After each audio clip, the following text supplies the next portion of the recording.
Thousands of years ago, the human race discovered wild varieties of paddy, and it gradually assimilated into their food systems.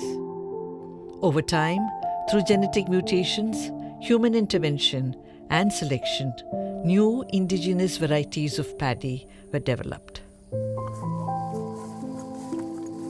Soumik Banerjee is currently engaged in conservation and research of indigenous varieties of paddy and several other crops through in situ conservation with farmer groups in eastern and central India and with tribal communities.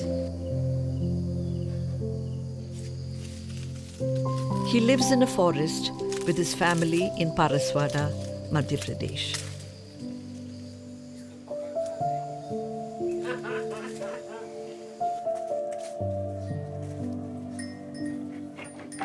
In the year 2012, Rajkumar Chowdhury left his job as a data entry operator and decided to cultivate his family farm with indigenous land races of paddy and other crops.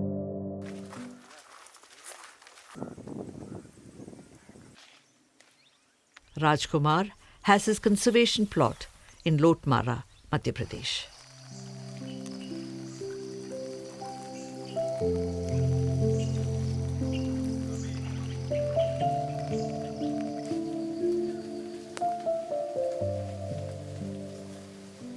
Before Green Revolution, farmers in India were practicing agroecological methods of farming and their yield was stable.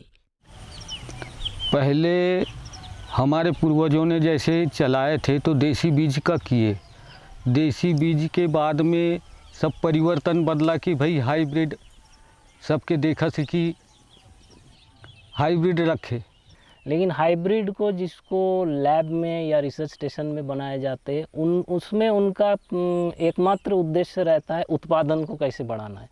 दूसरे जो उद्देश्य है कि उसका test कैसा है, उसका रंग कैसा है, उसमें पौष्टिकता कितना है, वो कीट और बीमारियों से कितने नियंत्रण हो सकते हैं या मौसम बदलाव से कितने वो सक्षम हैं उनसे जूझने के लिए, इन चीज़ों को ध्यान नहीं रखा गया। The genetic makeup of the indigenous varieties have been stable for thousands of years since they have adapted to the changing climatic conditions, pests and diseases. Whereas the genetic makeup of hybrid seeds and modern varieties are unstable since they have to be purchased from the market every year. Dwarka Uike is from Sarjodi, Madhya Pradesh and belongs to an indigenous community. She has 3 acres of farm in which she grows native varieties of paddy, corn, millets and vegetables. ये बीज हम बहुत पहले का है, ये पुराना बीज है हमारा। हाँ, तो ये जैसे बीज बोते समय यहाँ से ये बीज को नहीं बोएंगे, ये वाला इतना बीज को बीचों बीच का बीज को बोएंगे। जैविक खेती और देसी बीज 2012 से स्टार्ट किए थे, तो शुरू में बहुत समस्या आई। सबसे पहले गांव में मैंने ही स्टार्ट किया, तो सब लोग देख के बोल रहे थे कि ये क्या कर रहा है और ये ऐसी खेती तो कुछ नहीं होना है। लेकिन मैं संघर्ष करते रहा। तीसरे साल से फिर उपज भी अच्छा आया और आने के साथ में फिर बहुत सारे लोग गांव से, दूसरे गांव से भी आए और खेत में घूमे, देखे, फसल को देखे, तो सब लोग उससे प्रभावित हुए। प्रभावित होकर सब लोग भी जैविक खेती करना चालू कर दिए। जैविक खेती के साथों साथ में जो देसी बीज है वो बीज भी इस्तेमाल कर रहे हैं। मेरे गांव में जो है वहाँ पे तो 70% लोग जो हैं वो जैविक खेती पूरा इस्तेमाल कर रहे हैं। Rajkumar started with 13 varieties. Today he has 172 varieties. एक चीज़ में सबका एक संदेह या एक उनका डाउट रहता है, वो है कि क्या इसमें जैविक खेती में उतनी उत्पादन जितनी हमारी आमदनी हो रही है वो हो पाएगी या नहीं। तो इसमें अगर हम लोग देखें तो जैविक खेती ही चल रही थी बहुत साल से, और उस समय के अगर हम लोग दस्तावेज़ देखें जो हमारे तमिलनाडु के कुछ मंदिरों में जो खुदाई की गई है उस समय 6 से 8 टन तक का उपज वाले धान के बारे में उन लोगों ने कहा है, जो आज से 1000 साल पहले या 1200 साल पहले के तमिलनाडु के मंदिरों में आप देख सकते हैं। तो इसका मतलब उस समय भी इतनी उपज वाले धान थे। और उसके बाद अंग्रेज़ जब आए तो अंग्रेज़ों ने भी कई सारे दस्तावेज़ छोड़े हैं, जैसे कि गैजेटियर से, उनके रिकॉर्ड से, उनके नोट से, जिसमें अगर आप पढ़े तो आपको पता चलेगा कि धान का उपज कितना था, गेहूं का कितना था, मक्का का था। उसको भी अगर हम देखें तो हमें पता चलेगा हमारे पास एक से एक ज़्यादा उत्पादन करने वाले वैराइटीज़ थे।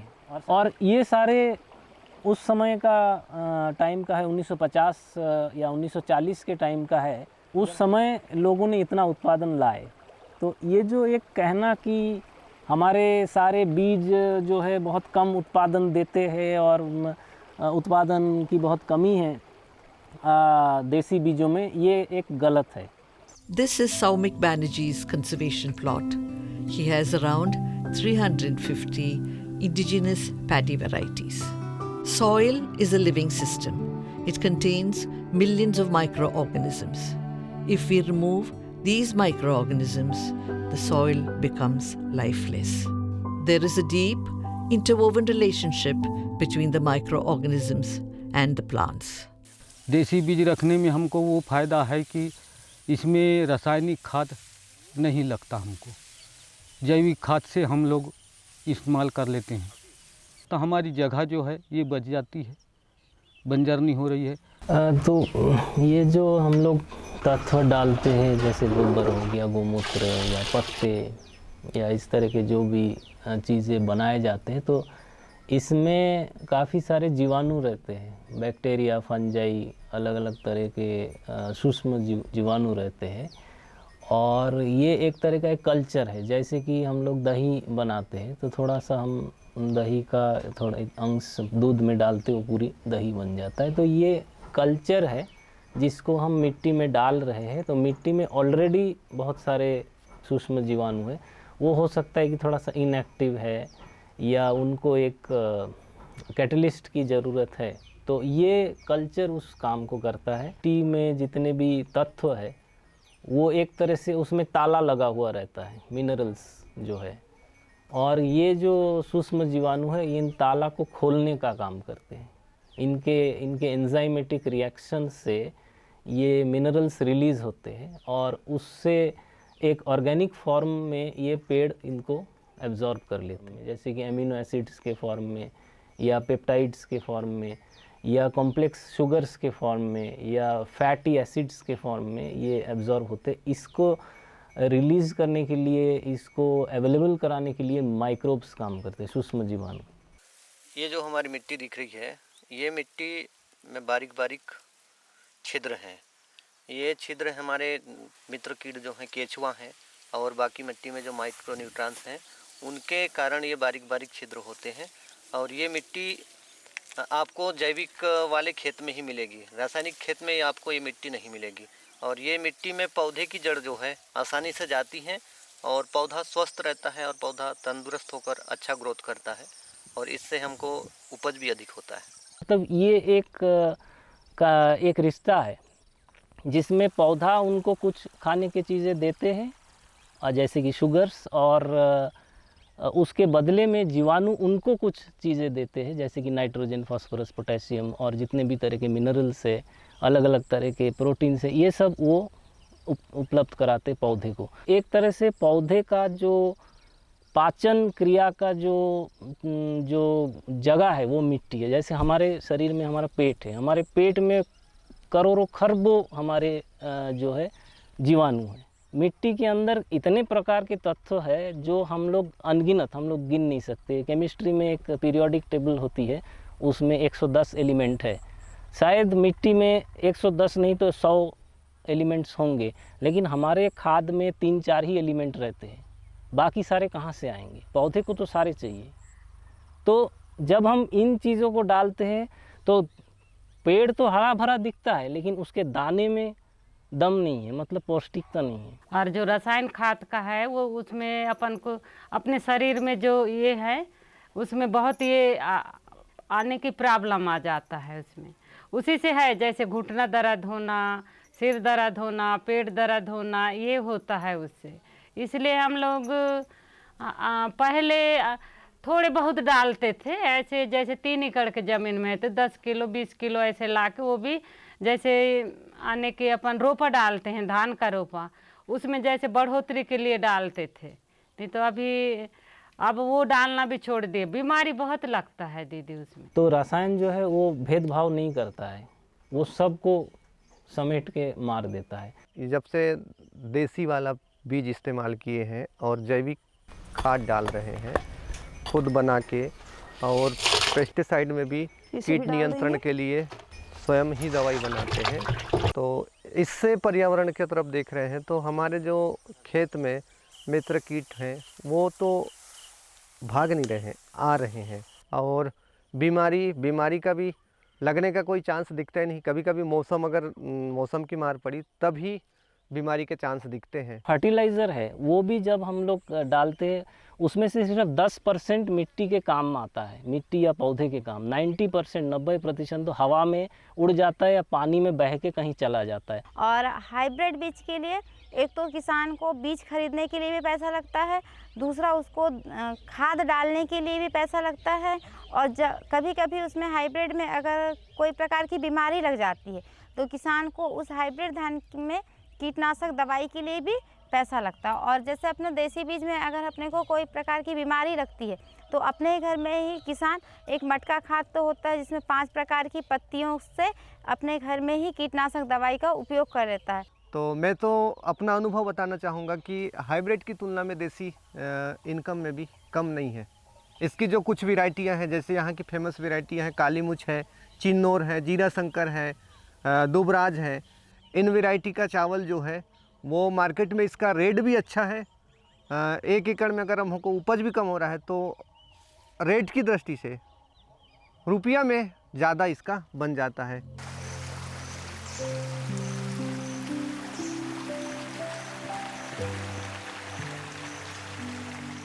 ये जो क्लाइमेट चेंज हो रहा है तो इससे हमने ज़्यादातर एक चीज़ देखे हैं कि हाइब्रिड में और देसी में, तो देसी बीज जो है ये प्राकृतिक के साथ में मतलब जुड़ा हुआ है, और पानी समय पे आगे पीछे भी अगर आता है तो ये इसको सह लेता है। लेकिन हाइब्रिड जो है उसको अगर पानी आगे पीछे हो रहा है तो उसमें ज़्यादा फसल नुकसान हो जाती है। Organic biofertilizers and pesticides are prepared from ingredients available in and around the farm. ये तो एक मटका खाद बनाए, तो मटका खाद जो हमारे पौधे हैं तो पौधे को भोजन भी देता है और रोग प्रतिरोधक क्षमता बढ़ाता है। इसके अलावा हम लोग जो है अलग अलग प्रकार के पौधे में जब कीट लगते हैं तो कीट प्रतिरोधक क्षमता बढ़ाने के लिए अलग अलग पत्तियों का इस्तेमाल करते हैं। तो जैसे और खाद के लिए भी, तो खाद के लिए हम ज़्यादातर जीवामृत बनाते हैं। तो जीवामृत में 5 प्रकार के तत्व मिलाते हैं, जैसे गुड़ है, गोबर है, बेसन है, गौमूत्र है और दीमक की मिट्टी है, उनको भी एक मिला के बनाते हैं। और इससे ये होता है कि ये 7 दिन बाद हमारा तैयार हो जाता है जीवामृत, और इसको हम फसल में हर एक 15 दिन में इसका छिड़काव करते रहते हैं। पत्ते में कड़वे पदार्थ रहते हैं, नीम में इस तरह का जो करंज में, तो और ऐसे एल्कलॉइड्स रहते हैं जो कि कीट जो है उनको पसंद नहीं करते हैं। तो उसको जब हमने पौधे में डाल दिया, वो पौधे का पत्ता या जो भी वो खा रहे थे, सेवन कर रहे थे, वो उतना और सेवन करने लायक नहीं रह जाता है। देसी धान में हर एक धान की एक अलग अलग विशेषता होती है। जैसे कि कुछ धान जो होते हैं वो जिनकी हाइट अधिक होती है, अधिक हाइट होने के बाद में भी वो गिरते नहीं हैं। जैसे ये तना है, तो कुछ वैरायटी जो होते हैं जिनका मुलायम तना होता है और कुछ वैरायटी का कड़ा तना होता है। Crops like paddy, wheat, millets are self-pollinating crops. Separate blocks have to be made for each paddy variety and measures have to be taken to maintain its purity. In order to maintain purity, the center portion of the plot is best for seed collection. This is called the core sample. Different varieties of the same crop need to be planted according to the different dates on which they flower. We need to keep at least a gap of 5 days. For example, if one variety flowers on September 28th, another should flower, for example, on October 19th. This way, they retain their purity. A paddy variety with red leaves are planted so that the seeds don't get mixed with the main crop. अलग अलग आपने blocks बनाए हैं varieties के, तो आपको सब धान एक तरह दिख रहा है लेकिन 2-3 धान अलग दिख रहा है, शायद लंबा है या बौना है, या उसमें पहले ही बीज आ गए, या इसमें आ गया पर उसमें नहीं आया, तो आपको समझ में आएगा कि ये शायद कोई अलग वैरायटी है, तो उसको उखाड़ के फेंक दिया जाता है. The natural balance of nutrients which is there in the soil gets disturbed when we put chemicals. तो कीटनाशक से जहर हमारे शरीर में जा रहा है, और ये एक जो बिगड़ा हुआ रेशियो के हिसाब से जो तत्व जा रहे हैं उसके चलते भी हमारे शरीर बिगड़ जाते हैं. तो उसमें क्या हो सकता है कि कार्बोहाइड्रेट की मात्रा ज़्यादा हो, प्रोटीन की मात्रा कम हो जाए, विटामिन मिनरल्स कम हो जाए. जैसे आपने यूरिया डाला तो नाइट्रोजन की मात्रा बहुत ज़्यादा बढ़ गई, तो नाइट्रोजन बढ़ने से कोई दूसरे एलिमेंट्स जो है तत्व है वो कम हो जाते.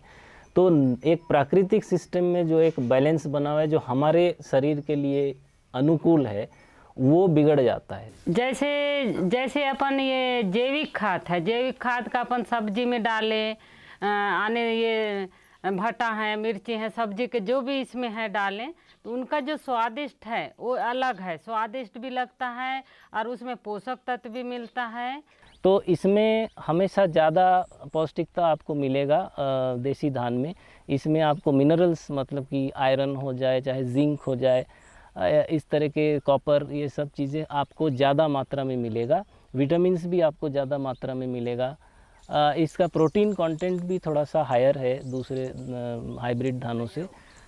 ये इसलिए है कि इनका जो मिट्टी से चीज़ों को लेने का जो क्षमता है और जो तरीका है वो बिल्कुल अलग है, वो हाइब्रिड की तरह नहीं है. कि हम तो देसी बीज खा रहे हैं मगर उससे हमारा एक शरीर भी स्वस्थ रहता, और पहले हम लोग हाइब्रिड जितना खाते थे उतना ज़्यादा बीमार भी होते थे क्योंकि वो सब रासायनिक सोडा से बनता था.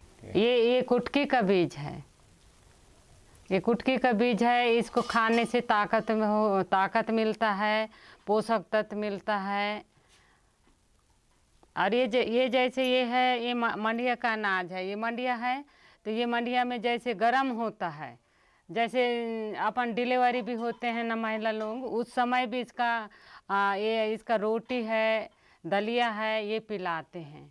और कुछ ऐसे राइस हैं जो हमारे शरीर के लिए बहुत ही लाभदायक है, जिसमें से एक ब्लैक राइस है जो हमारे शुगर की बीमारी के लिए परफेक्ट होता है. चावल से जैसे अपन खाना भी खाते हैं, और किसी को अल्सर की बीमारी हो गई, जैसे हार्ट आ जाता है, तो इसका चावल खाने से उनका जो बीमारी है कम हो जाता है. जब महिला गर्भवती रहती है तो कभी कभी ऐसा होता है कि महिला गर्भवती होने के बाद प्रेग्नेंट रहती है तो उसको कुछ खाने का मन नहीं करता, मगर ऐसी अवस्था में अगर वो छिंदी कपूर का जो सेंटेड चावल है अगर बनता है या फिर किसी बाजू वाले घर में भी बनता है तो उसको इतनी सेंट उस महिला के अंदर जागृत हो जाती है कि एक देसी धान में कि उस महिला को ऑटोमेटिक खाने की इच्छा हो जाती है. मगर छिंदी कपूर धान में सेंटेड के साथ साथ उसके फ़ायदे भी होते हैं.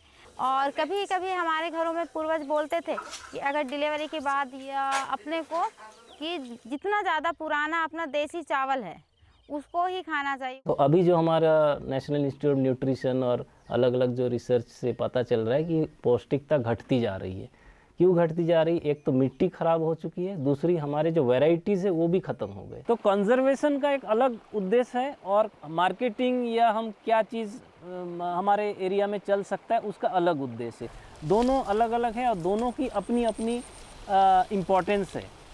मेरे ख्याल से कंजर्वेशन को भी वायबल बनाना चाहिए. वो बनाएंगे कैसे? मार्केट बना के नहीं, समाज और सोसाइटी या सरकार को उनको मदद पहुंचाना चाहिए. और जो आज हमारे देश में अगर आप देखेंगे जो NBPGR है, जो national board of plant genetic resources जो नई दिल्ली में है, वहाँ पे 1 लाख से ज़्यादा धान की किस्म उन्होंने रखा है। लेकिन वो धान की किस्म किसके है, कहाँ से आए, ये सब किसान के हैं। किसान के खेत से कलेक्शन किया है उन लोगों ने 1960-70 के दशकों में, और फिर वहाँ जाके उन्होंने उसको एकत्र किया है, फिर उस पर उन्होंने रिसर्च करते हैं और उसको वहाँ पे उन्होंने रखा है।